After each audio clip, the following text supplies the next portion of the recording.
Hi there, I'm Michael Lyons with Daily Extra, and I'm here at the AGO at Michelangelo Quest for Genius. Thank you for being here for Michelangelo Quest for Genius, a pretty extraordinary exhibition of 30 of Michelangelo's most wonderful and important works on paper.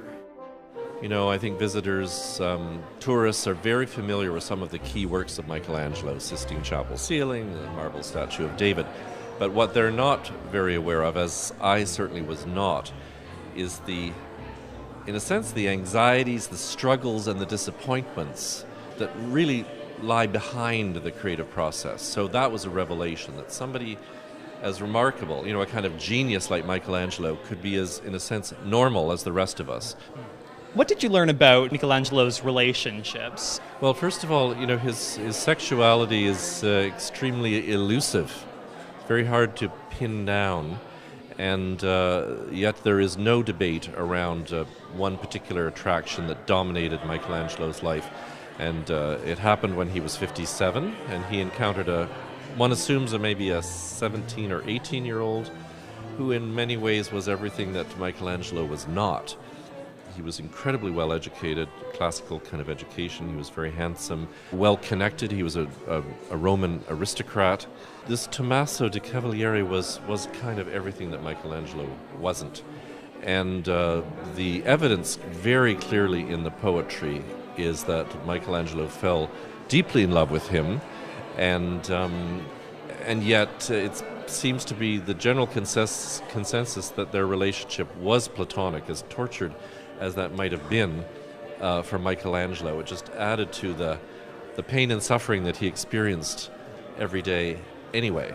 But that relationship was hugely important in Michelangelo's life. It went on until the day he died. So Tommaso was at Michelangelo's deathbed, and of course, what a privilege it was to know and be connected with this remarkable man. What are some of the ways that his work speaks to desire? Because you see these just kind of, especially with, you think of David's, this kind of beautiful nude statue, and then like gorgeous, just nude sketches. What are some of the ways that he drew desire into his work? Well, I suppose I've not done this, but if you did a statistical analysis of all of the human bodies that Michelangelo drew or painted or sculpted, there would be no question that the dominant subject would be the male. And what Michelangelo is credited as doing, essentially, is to kind of consolidate the place of the male nude as an important subject in Western art. And he believed that the male nude should be shown in action, and that he could use it to talk about all those things that mattered most to him, and that would be his sort of everyday life and his spiritual life. Right? Suddenly, this great muscular male form could tell stories that were important to him and important to his contemporaries, and as it turns out, important to posterity. And why would you think some historians are kind of uncomfortable with pegging Michelangelo as this or that, or why does his attractions remain elusive?